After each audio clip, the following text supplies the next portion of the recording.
You're on. Monday, June 21st, about 7 a.m. We're about to deal with the big check for all the money raised, and then we're going to start off for our first day, 91 miles from Seattle to Easton, Washington, going over the Snoqualmie Pass in Snoqualmie Pass, Washington, if that's an actual place. Without yelling, having to yell too loud. We've got lots of local neighbors, so hopefully we won't anger too many people this morning.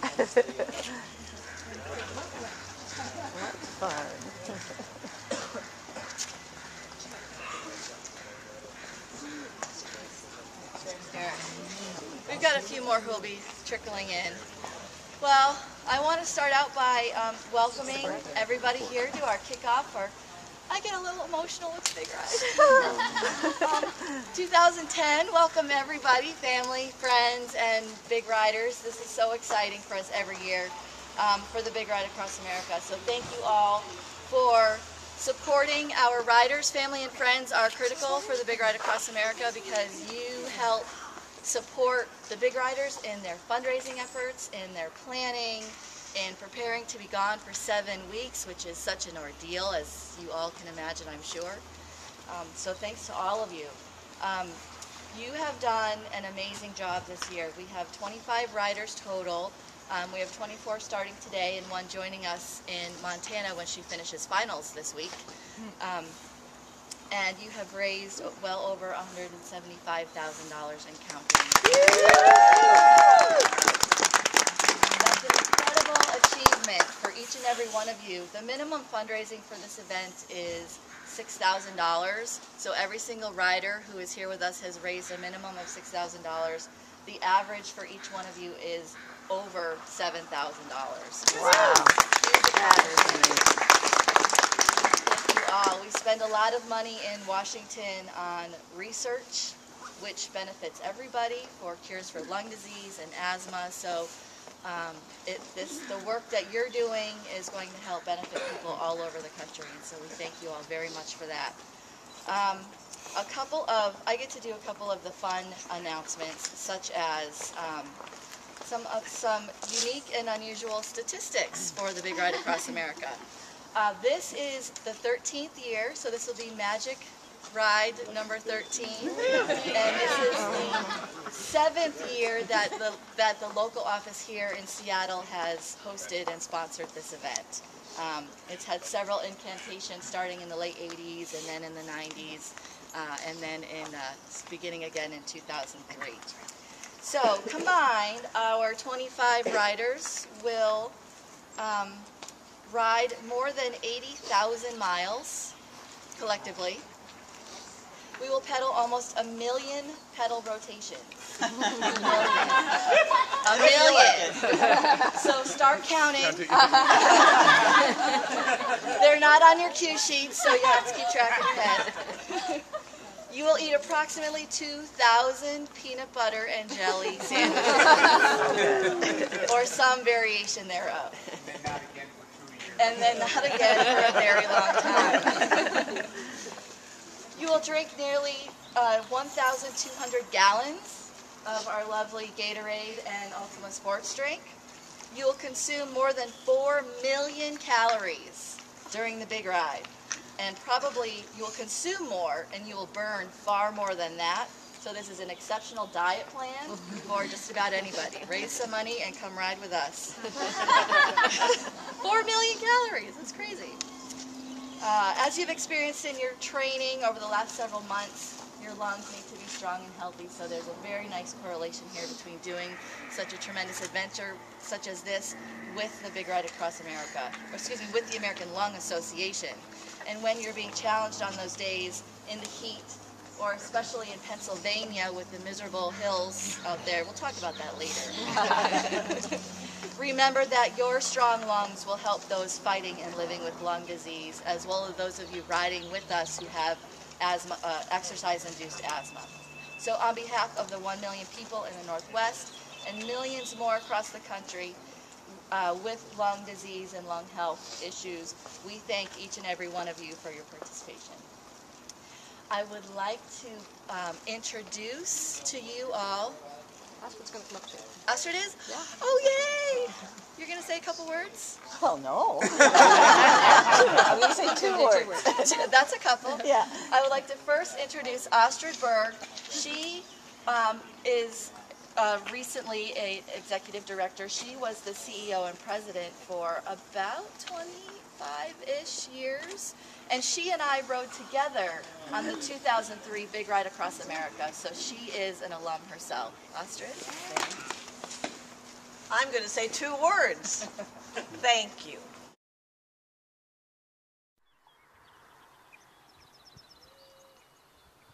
Day 12 brings us from Townsend, which is at the bottom of that hill, and I've only gone 4.5 miles so far along this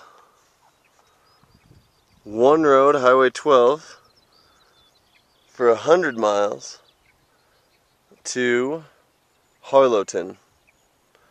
And that's the day before our last day in the state of Montana.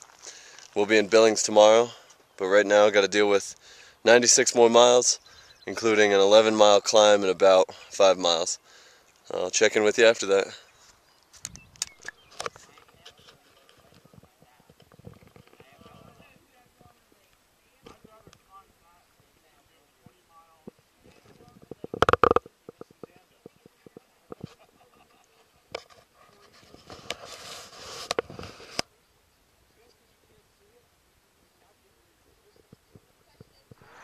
Honestly though, how much cooler would this place be if they were showing the original Karate Kid because it was 4th of July weekend and they wanted to celebrate? But they're not. They're not at all. Downtown Sulphur Springs, headed down that street. Behind it you can see a mountain range, and if we look over to the left there, we're still in Snow Peak country up here. I'm just at the top of the hill outside the Elkhorn Vet Clinic, but more importantly I'm outside of the cafe, which best I can tell is just called Eat. There's no other name anywhere listed on it, where I got some locally made ice cream. It was alright, nothing spectacular. Small little town. Interesting fact about it though, it's called Sulphur Springs because there are sulfur springs, and it smells a little bit like sulfur. If you don't know what that smells like, think rotten eggs. But it's not terrible. It's a nice little town.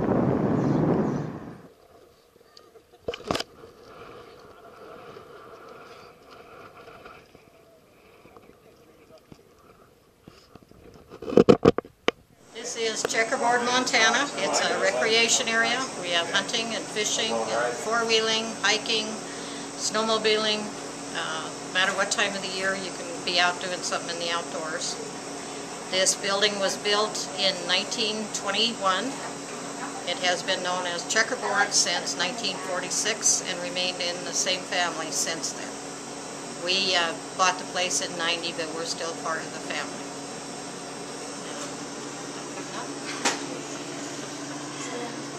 What's the reasoning for the dollars on the... It was started right after we bought the place by a man from New York, in fact. We wanted his dollar on the ceiling with his name on it, and we said we'll put it around the wall, and we said on the ceiling. And after he put one up, by the end of the day there was about 5 more, and so after 20 years, this is 20 years worth, we're still doing it. Have you counted them? There's a little over $2,000 wise in this block, and 33 bills were lying down there. Can we add dollars to yours? Yeah. This is my addition to the ceiling. Everyone who sees it will be like, hey, color me impressed with that guy. We're at the outskirts of the town of Checkerboard, Montana. And really, just for the most part downhill for the second half of the day after a nice long challenge at the beginning. It's impossible to really describe how peaceful it is here. You can't really bottle up a smell or the complete silence other than wind, birds, trees. But trust me, this is one of the most beautiful, most peaceful, most wonderful places I've ever been in my life. And there's a great atmosphere line where he says he wishes he could keep this feeling in a plastic jar. And I wish I could keep all of this feeling somehow, so that anytime I'm having a bad day, take it out. 'Cause this is good stuff. Giant hail pelting the football field where we're staying, and the shed where we're hanging out. Hey!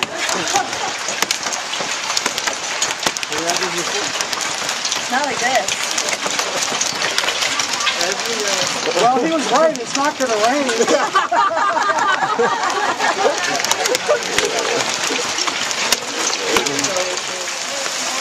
And now some rain, and Choco's coming back. Choco come, Choco.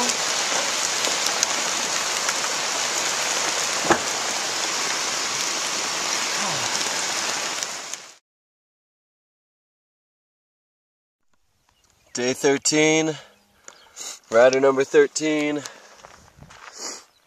So one of the reasons I leave early, usually before anybody else, is not because I'm so super gung-ho and a hardcore biker. It's that with 25 people, when you travel with that many people, it's rare that you get any quiet time to yourself. And the quietest time you can have is right in the morning when people aren't driving, when all you hear are the cows, when it isn't windy yet, and it's just nice and peaceful. And I value that more than most anything else in a day, just to have some peace and quiet. We definitely all need it. We are going 92 miles to Billings, Montana. We have a rest day tomorrow. I've gone 6.5 already in only about 20 minutes. If the wind stays how it's going, which it probably won't all day, this will be a really pleasant, simple ride. If it doesn't, hey, so be it. Yesterday, we had 87 miles of gorgeousness, followed by 13 miles of some of the most difficult biking I've ever done. And I could sit and perseverate on how difficult the last 13 was, but those 87 miles were the most beautiful miles of biking. So, same with today. Time to get going. Not something that's consistently an issue in Massachusetts or New Hampshire.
Hey Izzy, tell us a little bit about the trip today. Well, we're on our way to Hardin, Montana, and it's 50 miles, pretty flat. We had a little climb back there that was fun getting out of town. We were just at Billings, now we're going to Hardin. Hey Sam, tell us what's on in your sandwich here. I have almond butter, peanut butter, raspberry preserves, chips, raisins, grape jelly, and banana. We're going to find out if this actually sits well in your stomach later on. I'm saving it for later. Lunch of champions. You might keel over immediately. Although not where I'm eating, they have a better logo than the Four Aces Grill where I am going to eat.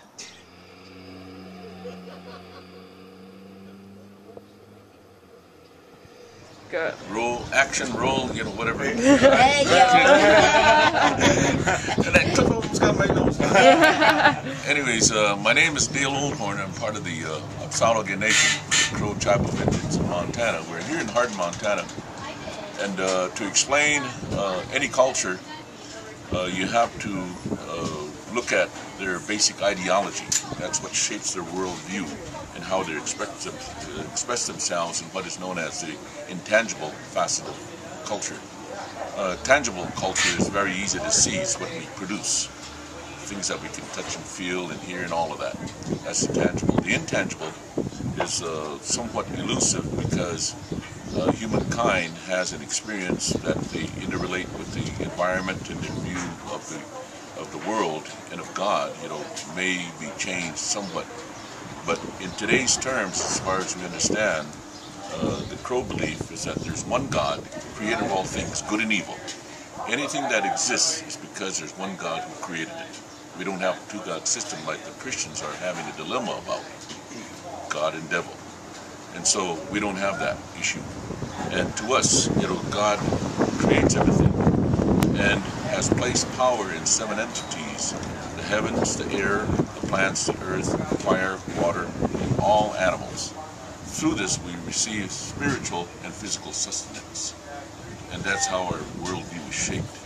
And all things are created not one above the other, not one below the other, all in harmonious relationship with one another, supporting each other as life. The only thing that we have come to understand is that in order for something to live, something else must die.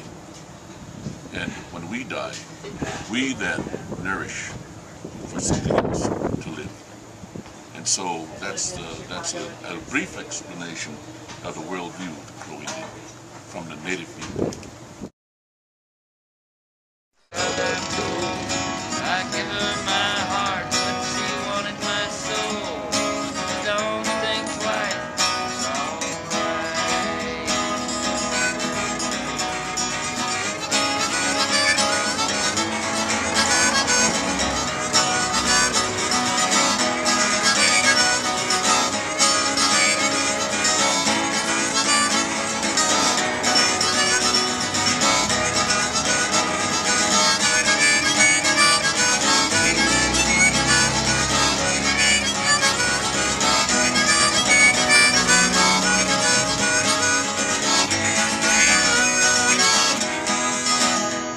I'm walking down that long, lonesome road, babe, where I'm bound. I can't tell.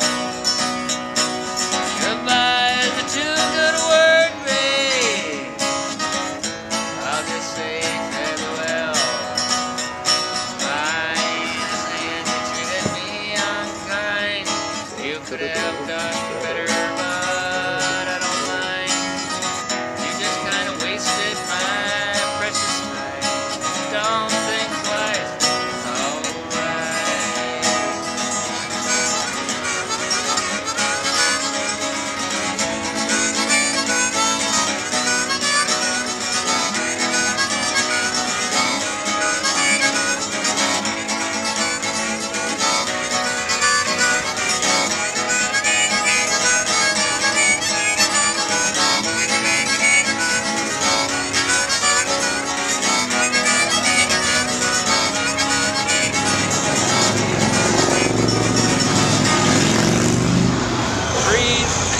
That was awesome. Thanks. Do you want to introduce yourself? I'm Steve. Steve? Yeah.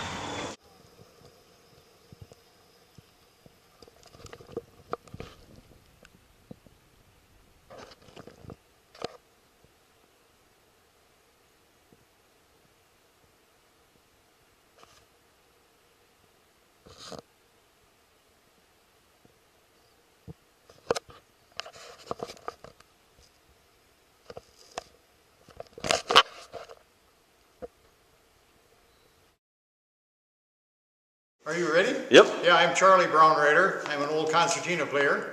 Since 1941, I've been playing. I'm 80 years old. I'm the administrator here at the Minnesota Music Hall of Fame in New Ulm, and I'm going to play you a little concertina music. This is a 1954 Star concertina made in Chicago. And at that time I paid $485 for it, and now if you want it, it's worth $12,000. And it's not for sale. But anyhow, I'll play you a Minnesota polka.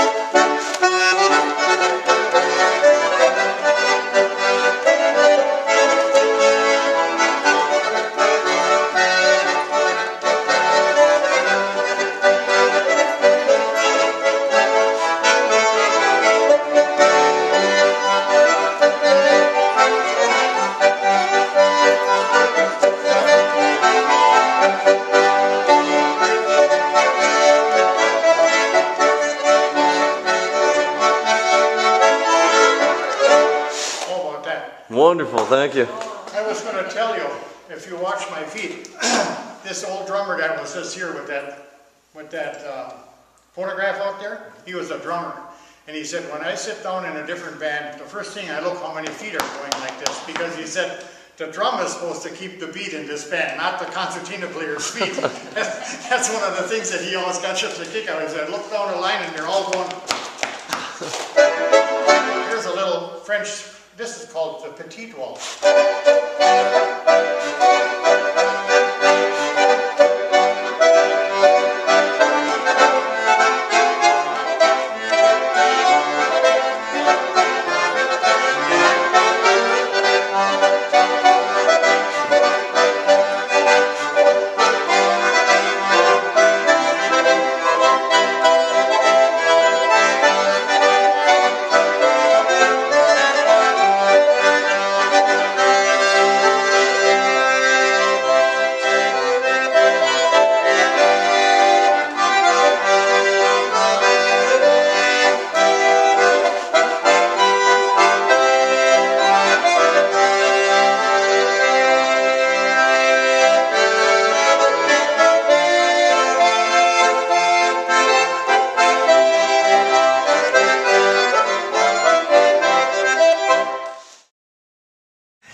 Kayla and Ashley, I appreciate your appreciation of Button Box music. It is the best. It keeps America alive. It keeps it joyful. You know. Oh, I wonder how old they are. They're your students? Oh, please maintain your integrity, your appreciation of the Button Box and New Ulm in general. And thank you so much. This has been so much fun visiting with Andy. No, it should be faster. I wrote this. Did you? Yes, this is my composure.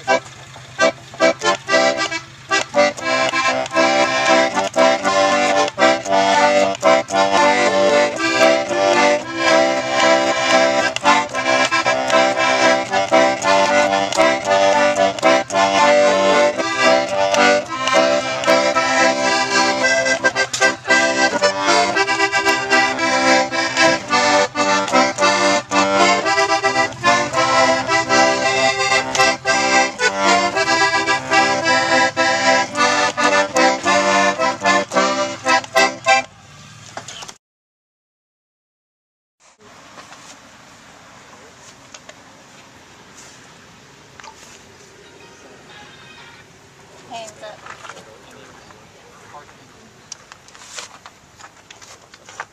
Oh, are you serious?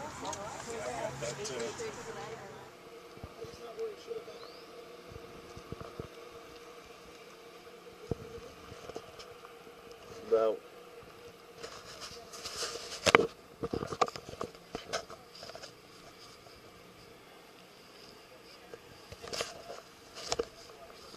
this is the corner of the tent right here.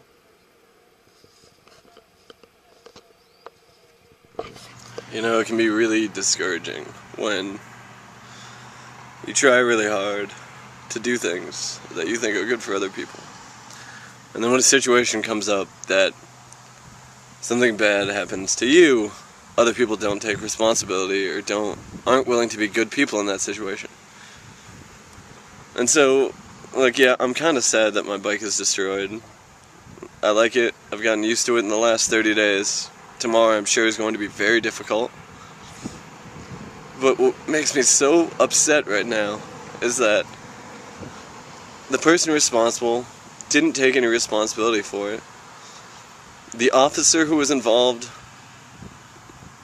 took no responsibility to make sure it was dealt with properly. The son of the person who ran over my bike took no responsibility and was a complete jerk about it. It just makes me really sad that that's the kind of place that we live in.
Day 31.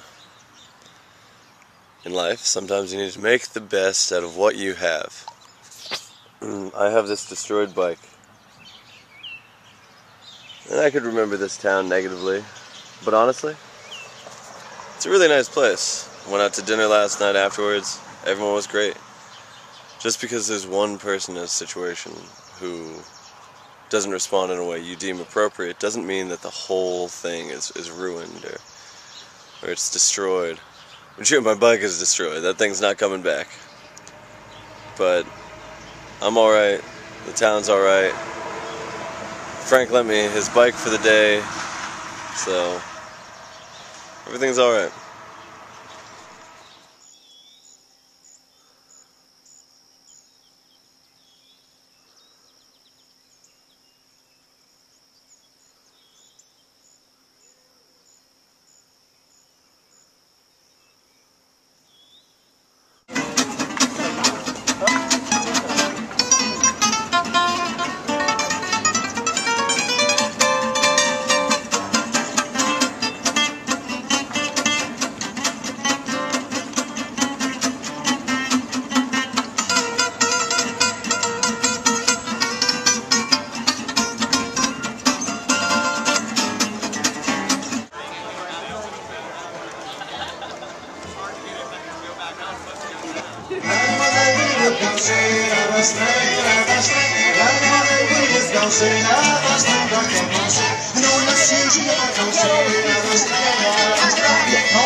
Why aren't you dancing? So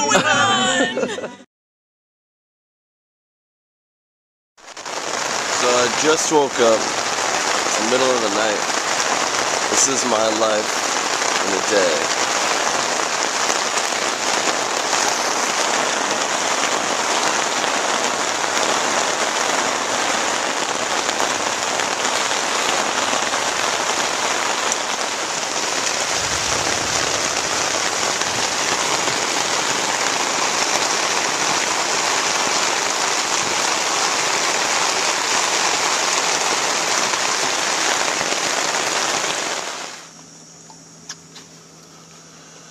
$5:15, get up, put everything away.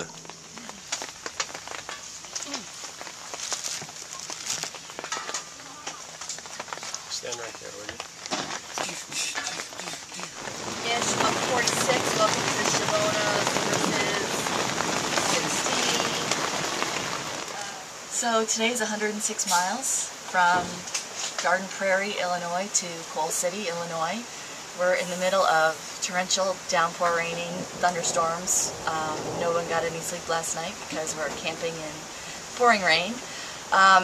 We will have checkpoints about every 20 miles or so to help move people along the route and stay as protected as possible from the storms.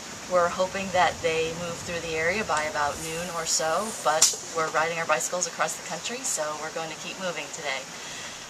If you've never taken a bike ride when it's warm rain, I'd recommend it. It may not always feel like the safest thing, but wear a helmet. It's really pretty beautiful out here right now.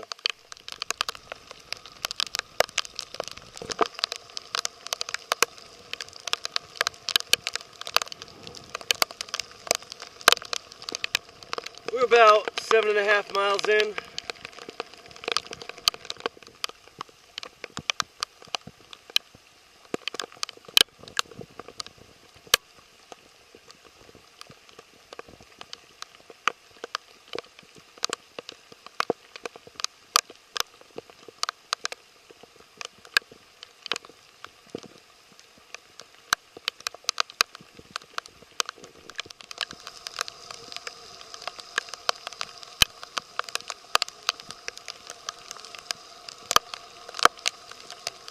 Our first town of the day, Kirkland, Illinois.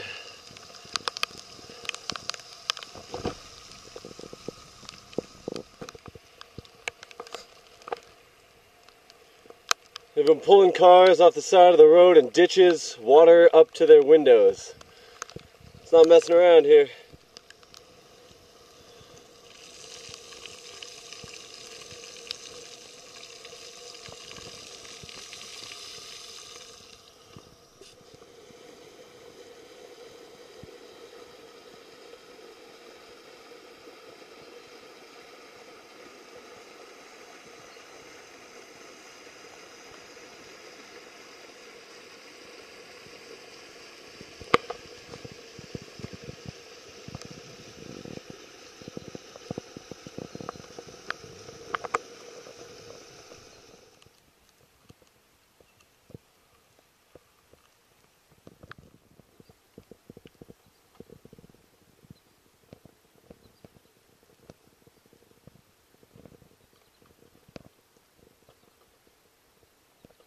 We all do.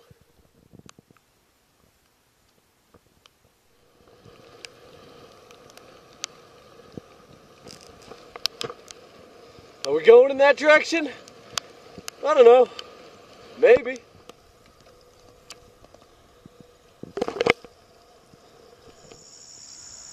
So I love the fact that these are not all over the place, but you see a good amount of them when you're biking across the country.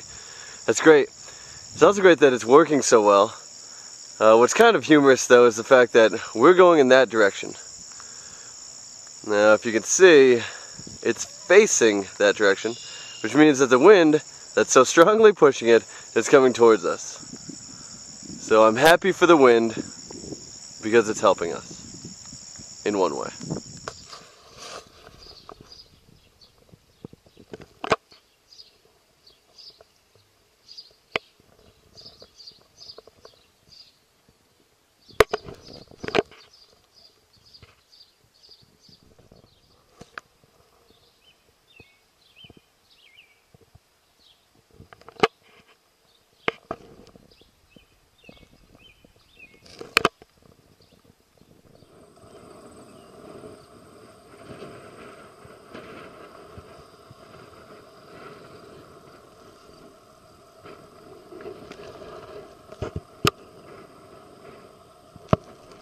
My bike ride is as much about silence as anything else.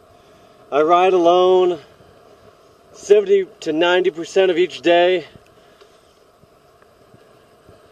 I want it that way. I want to just enjoy the outdoors. I want to do it on my own. I want nice people to talk to at the end of the day, and I have all those things. I really want silence. Somebody sent me a message asking if I ever considered the idea of getting off my bike and stopping the ride just because I was so discouraged. And, you know, I gotta be honest. I can get really discouraged out here. when you're going 9 miles an hour for several hours because the wind is so strong against you and it's raining and you don't have proper gear on and your feet are soaked. Yeah, that's discouraging. But under no circumstance would I trade that for this. And that is part of this. That's what makes this so great. Without that, there is no this. You know, it's not an ideal to make everything perfect. No, it's to accept the fact that everything is different and great in its own way. So I feel like Indiana Jones when I'm biking and it's, you know, chilly and rainy and I'm going against the wind. I feel pretty tough. You know, it's fun. And I love this because it's so silent and it's beautiful and it's sunny. There's a nice breeze. There's a reason to love both. But if you don't go through that one part, either part, you're not going to get the other part. So you need both.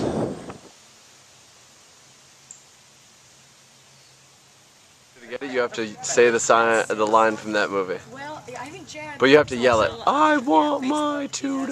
The kid shows up everywhere, like on the top of the I lent you money. Now you're filming me and demanding that I recite lines from a movie for Yep. you. I refuse. But it's $2.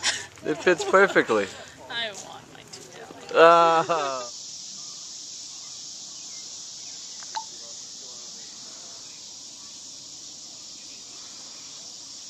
Not a bad way to end the day.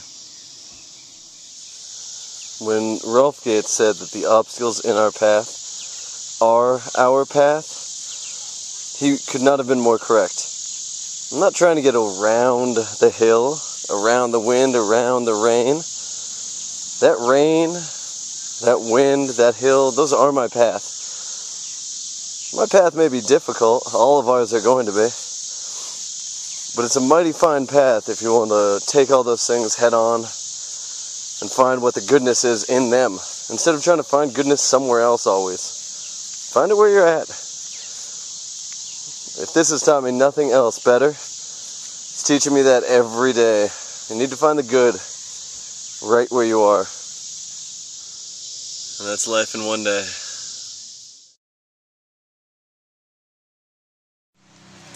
Okay, I am Mary Alice Mankemeyer, and I live here in Shanksville, and just met this wonderful young man to tell all about his trip, and he wants to know my connection with the memorial. So obviously because I live in Shanksville, it very much affected our lives. I was actually in Pittsburgh visiting my daughter when Flight 93 crashed, and I was helping her paint, didn't know anything about it, and had a cousin who teased me a lot, who called and said, you need to go home, there's been a large airplane crash on a small farmhouse in Shanksville. And I told her not to joke around, and she said, go watch television, and there's where I found out what happened. And I didn't know if my house was still here or not. And it took me about 20 minutes calling through to my husband, who is a retired state policeman, to find out if the plane had indeed hit our house. But it didn't. It's only 1.5 miles away. And so that was my experience on September the 11th. I ended up staying in Pittsburgh with my son, who's a police officer, for a couple days because we didn't know what was unfolding with the country at the time. But shortly after that, people started coming to the memorial whenever they opened it, and they started letting things, tributes, and were taking pictures and didn't really understand where the plane had crashed. Because they had filled it back in. They had to fill it back in. And we found out that there is a gal here in town by the name of Donna Glessner who said, we need to go up and at least tell people where the plane crashed and take care of the things that have been left here. And that is how the ambassador program started. And my husband and I have both been volunteering, his name is Clay, at the memorial for all of these years. And it's been an honor to be up there and to speak to the hundreds of thousands of people who come. We dare not forget what happened to our country on September the 11th. And so I will be there as long as I possibly can to share the story. And it's a very special place for anyone to come. And through that involvement then, being there and meeting the families, we got to know a lot of the families. There was a task force initially established for the memorial. And my husband was asked to serve on that task force. And there was a gentleman who kept coming from New Jersey, handing out roses, especially to the families and to the people who came. And finally my husband went and talked to him and found out, what are these roses all about and why do you keep coming? Because we were kind of on guard, trying to watch the people coming in for marketing and whatnot here at the memorial. And his name was Michael Mitchell, and he is a rose grower and a designer and does gardens in New York and New Jersey. And he was on a bridge and saw the World Trade Center's collapse. And he asked God what could he help do to help heal the nation. And he thought of a rose garden, and through a long story he was able to meet a gal by the name of Sue Casey from Oregon. And together they formed Remember Me Rose Garden Living Tribute. And their vision is to put a rose garden close each crash site, that's 3 rose gardens, have the number of rose bushes, that's almost 3,000, for each person who died on September the 11th, and have that a living tribute, and a place, once the people go to the memorial, have a place to come as a place of quiet, solitude, and healing. And so we jumped on board and said, what can we do? And we offered our property, and we have the experimental rose garden here that we've had for about 8 years.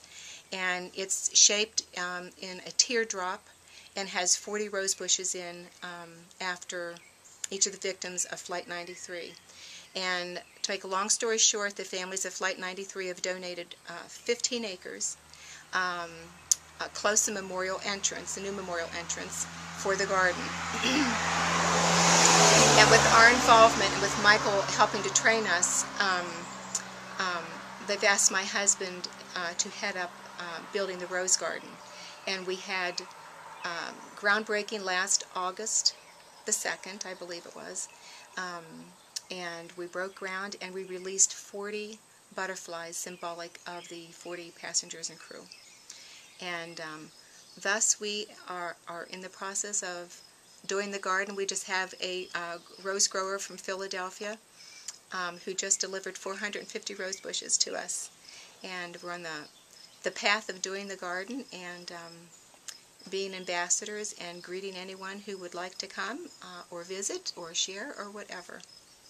So that's basically my story. Knockout roses that were donated.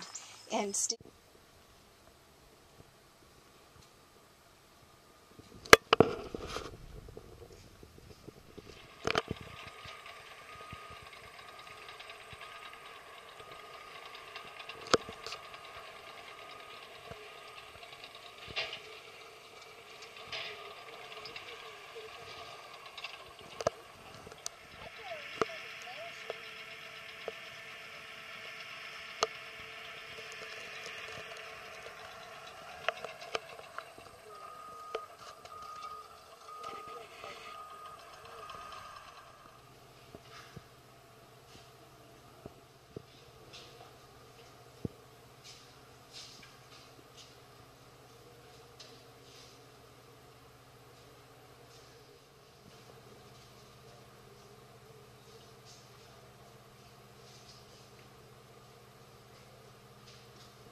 Super Biker Man is leading us to the finish line. I'm not sure exactly where we're going though. Crossing this street. So it seems specifically appropriate to kind of come full circle and do my reflection here in front of the Washington Monument.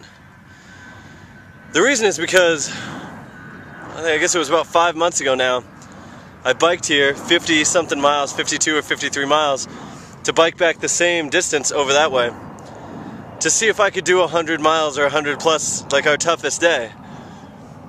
And it was really challenging, and it was really wonderful. And it was really different than doing it day in and day out. And I never could have imagined what it would actually feel like, physically and mentally, to do something that strenuous for that long a period of time. But at the same token, I could never have even imagined how great it would feel, how accomplished I would feel, how proud of myself I would be for making it from one coast to the other. I'm just giddy happy, just the fact that I'm in Washington, D.C. right now. I just biked 3,330 miles. That's insane. I mean, prior to this bike trip, the one trip to D.C. before I did this ride, I had never gone more than 100 miles in one day. And I could reflect on a single day or an overall feeling. And I've done a lot of those single days in my days. But really, it's what I've learned is what's the most important thing, and that's that even if something seems completely unreasonable and unrealistic and unattainable, if you really put your mind and heart and soul into it, you can make it happen. I mean, I raised more money than I could have imagined. I biked hundreds and hundreds of miles to get ready for it. And then I did it. 48 days. I just spent 48 days doing it. Then I wouldn't trade a second of it. I mean, it was such an amazing experience. So thank you to everyone who helped make this possible. And I want to thank myself for ignoring the fact that part of me said, you can't do this. It's unrealistic. You can do anything. You really can. I'm not sure I knew that until today, I guess. But I know it now. Okay. Campfire song. I'm a little acorn round, lying on the cold, cold ground. Everybody steps on me, that is why I'm cracked, you see. I'm a nut. I'm a nut. I'm a nut. I'm a nut. I'm a nut. There's two more verses that I can't recall at the moment, but if I remember them, I'll sing them for you later.